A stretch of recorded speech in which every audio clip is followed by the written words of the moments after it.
Hi guys, welcome to another audio video and operating Malachi 3 of the King James Version Bible. And it reads, Behold, I will send my messenger, and he shall prepare the way before me. And the Lord, whom ye seek, shall suddenly come to his temple, even the messenger of the covenant, whom ye delight in. Behold, he shall come, saith the Lord of hosts. But who may abide the day of his coming? And who shall stand when he appeareth? For he is like a refiner's file, and like fuller's soap. And he shall sit as a refiner and purifier of silver, and he shall purify the sons of Levi, and purge them as gold and silver, that they may offer unto the Lord an offering of righteousness. Then shall the offering of Judah and Jerusalem be pleasant unto the Lord, as in the days of old, and as in former years. And I will come near to you to judgment, and I will be a swift witness against the sorcerers, and against adulterers, and against false swearers, and against those that oppress the hireling in his wages, the widow and the fatherless, and that turn aside the stranger from his right. And fear not me, saith the Lord of hosts. For I am the Lord, I change not. Therefore, ye sons of Jacob are not consumed. Even from the days of thy fathers ye are gone away from mine ordinances, and have not kept them. Return unto me, and I will return unto you, saith the Lord of hosts. But ye said, Wherein shall we return? Will a man rob God? Yet ye have robbed me. But ye say, Wherein have we robbed thee? In tithes and offerings. Ye are cursed with a curse, for ye have robbed me, even this whole nation.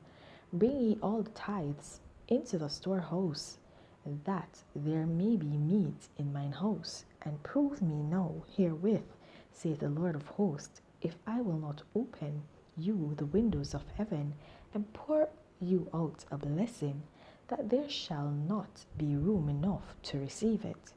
And I will rebuke the devourer for your sakes, and he shall not destroy the fruits of your ground, neither shall your vine cast her fruit before the time in the field, saith the Lord of hosts. And all nations shall call you blessed, for ye shall be a delightsome land, saith the Lord of hosts. Your words have been stout against me, saith the Lord. Yet ye say, What have we spoken so much against thee? Ye have said, It is vain to serve God. And what profit is it that we have kept his ordinance, and that we have walked mournfully before the Lord of hosts?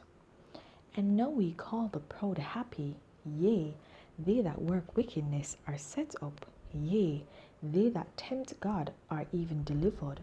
Then they that feared the Lord spake often one to another, and the Lord hearkened and heard it.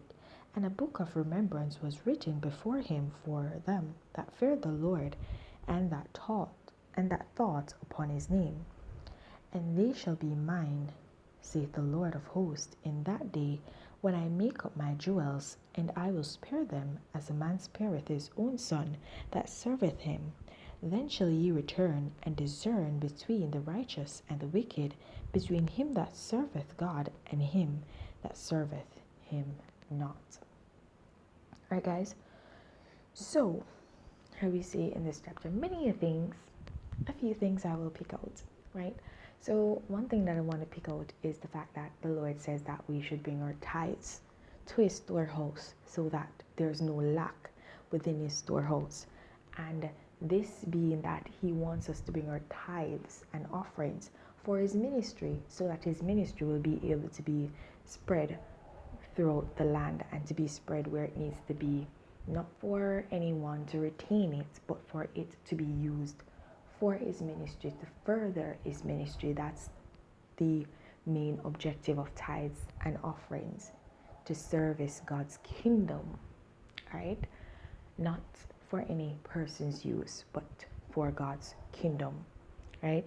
And so you ought to bring it. Do not rob the Lord. It says you're robbing God if you do not bring in your tithes and your offering. So do not think of it as giving money to the pastor, because a lot of us are really focused on that we miss the fact that it's not for the pastors per se, but it's an offering to God to show that you are trying to further his ministry. And we need to remember, pastors work, they go out and they do the work of the Lord.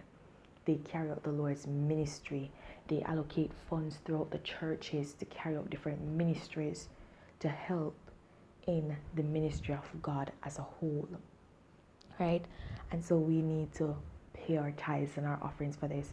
And there's one thing I love about my church, the fact that they don't focus on tithes and offerings, but sometimes it needs to be highlighted, because a lot of people do forsake this and they neglect this very basic thing, but it needs to be done.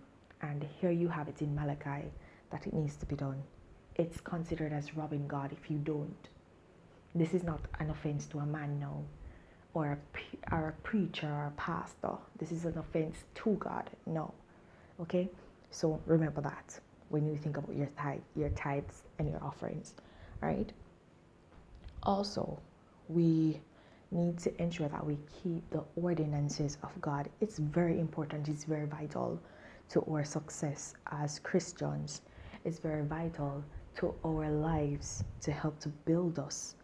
And in this, we'll basically, blessings will be poured out upon us, just like the tithes.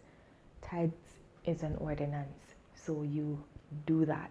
That is something that you do, right? And in doing that, God will pour out his blessings on you, and others will see the blessings of the Lord upon your life, right?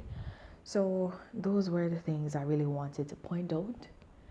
And those things are things that are going to help us to, grow closer to God, so that when that day comes of judgment, we will be on the right side, right? So guys, I'm going to encourage you all to continue to just walk in your salvation. And if you've not gained it, then seek it. There's no better time to begin than the present. Have yourselves a blessed day. Bye.